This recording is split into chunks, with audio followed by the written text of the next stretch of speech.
Universe Books. Answers about life.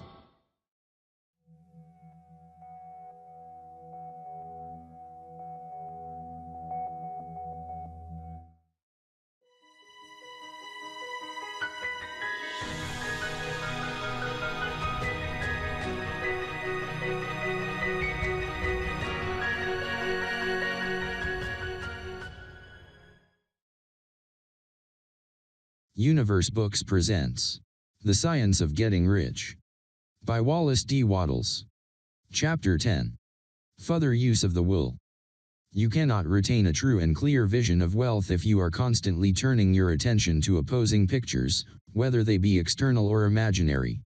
Do not tell of your past troubles of a financial nature, if you have had them. Do not think of them at all. Do not tell of the poverty of your parents, or the hardships of your early life. To do any of these things is to mentally class yourself with the poor for the time being, and it will certainly check the movement of things in your direction. Let the dead bury their dead, as Jesus said. Put poverty and all things that pertain to poverty completely behind you. You have accepted a certain theory of the universe as being correct, and are resting all your hopes of happiness on its being correct, and what can you gain by giving heed to conflicting theories? Do not read religious books which tell you that the world is soon coming to an end, and do not read the writings of muckrakers and pessimistic philosophers who tell you that it is going to the devil. The world is not going to the devil, it is going to God. It is a wonderful becoming. True, there may be some good many things in existing conditions which are disagreeable, but what is the use of studying them when they are certainly passing away, and when the study of them only tends to check their passing and keep them with us? Why give time and attention to things which are being removed by evolutionary growth, when you can hasten their removal only by promoting the evolutionary growth as far as your part of it goes? No matter how horrible and seeming may be the conditions in certain countries, sections, or places, you waste your time and destroy your own chances by considering them. You should interest yourself in the world's becoming rich. Think of the riches the world is coming into, instead of the poverty it is growing out of, and bear in mind that the only way in which you can assist the world in growing rich is by growing rich yourself through the creative method, not the competitive one. Give your attention wholly to riches, ignore poverty. Whenever you think or speak of those who are poor, think and speak of them as those who are becoming rich, as those who are to be congratulated rather than pitied.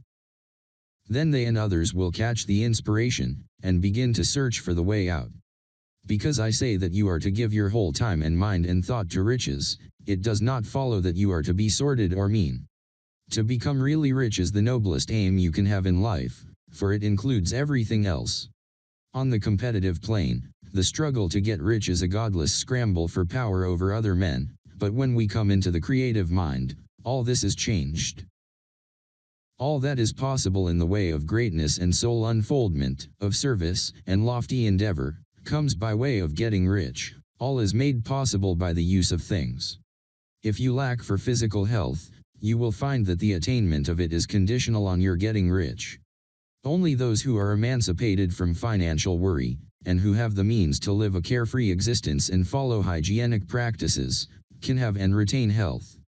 Moral and spiritual greatness is possible only to those who are above the competitive battle for existence, and only those who are becoming rich on the plane of creative thought are free from the degrading influences of competition.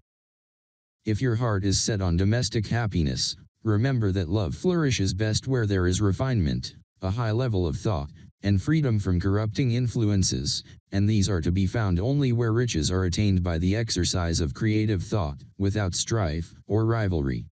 You can aim at nothing so great or noble, I repeat, as to become rich, and you must fix your attention upon your mental picture of riches, to the exclusion of all that may tend to dim or obscure the vision. You must learn to see the underlying truth in all things. You must see beneath all seemingly wrong conditions the great one life ever moving forward toward fuller expression and more complete happiness. It is the truth that there is no such thing as poverty, that there is only wealth. Some people remain in poverty because they are ignorant of the fact that there is wealth for them, and these can best be taught by showing them the way to affluence in your own person and practice. Others are poor because, while they feel that there is a way out, they are too intellectually indolent to put forth the mental effort necessary to find that way and travel it, and for these the very best thing you can do is to arouse their desire by showing them the happiness that comes from being rightly rich. Others still are poor because, while they have some notion of science, they have become so swamped and lost in the maze of metaphysical and occult theories that they do not know which road to take. They try a mixture of many systems and fail in all. For these, again, the very best thing to do is to show the right way in your own person and practice. An ounce of doing things is worth a pound of theorizing. The very best thing you can do for the whole world is to make the most of yourself. You can serve God and man in no more effective way than by getting rich, that is, if you get rich by the creative method, and not by the competitive one. Another thing. We assert that this book gives in detail the principles of the science of getting rich, and if that is true, you do not need to read any other book upon the subject. This may sound narrow and egotistical, but consider, there is no more scientific method of computation in mathematics than by addition, subtraction, multiplication, and division. No other method is possible. There can be but one shortest distance between 2 points. There is only one way to think scientifically, and that is to think in the way that leads by the most direct and simple route to the goal. No man has yet formulated a briefer or less complex system than the one set forth herein. It has been stripped of all non-essentials. When you commence on this, lay all others aside, put them out of your mind altogether. Read this book every day, keep it with you, commit it to memory, and do not think about other systems and theories. If you do, you will begin to have doubts, and to be uncertain and wavering in your thought, and then you will begin to make failures.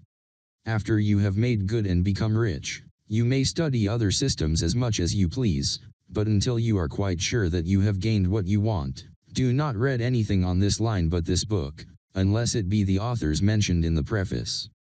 And read only the most optimistic comments on the world's news, those in harmony with your picture. Also, postpone your investigations into the occult. Do not dabble in theosophy, spiritualism, or kindred studies. It is very likely that the dead still live, and are near, but if they are, let them alone, mind your own business. Wherever the spirits of the dead may be, they have their own work to do, and their own problems to solve, and we have no right to interfere with them. We cannot help them, and it is very doubtful whether they can help us, or whether we have any right to trespass upon their time if they can. Let the dead and the hereafter alone, and solve your own problem, get rich. If you begin to mix with the occult, you will start mental cross-currents which will surely bring your hopes to shipwreck. Now, this and the preceding chapters have brought us to the following statement of basic facts. There is a thinking stuff from which all things are made, and which, in its original state, permeates, penetrates, and fills the interspaces of the universe. A thought, in this substance, produces the thing that is imaged by the thought. Man can form things in his thought, and, by impressing his thought upon formless substance, can cause the thing he thinks about to be created.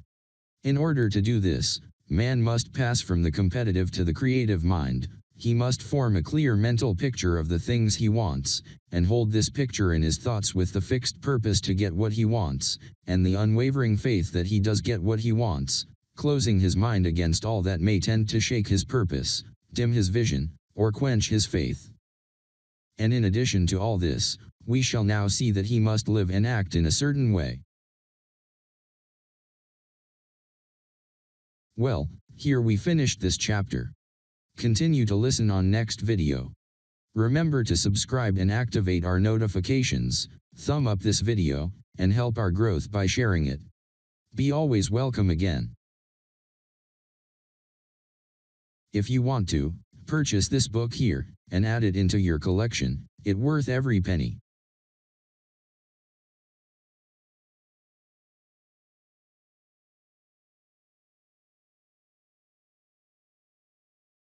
Thank you.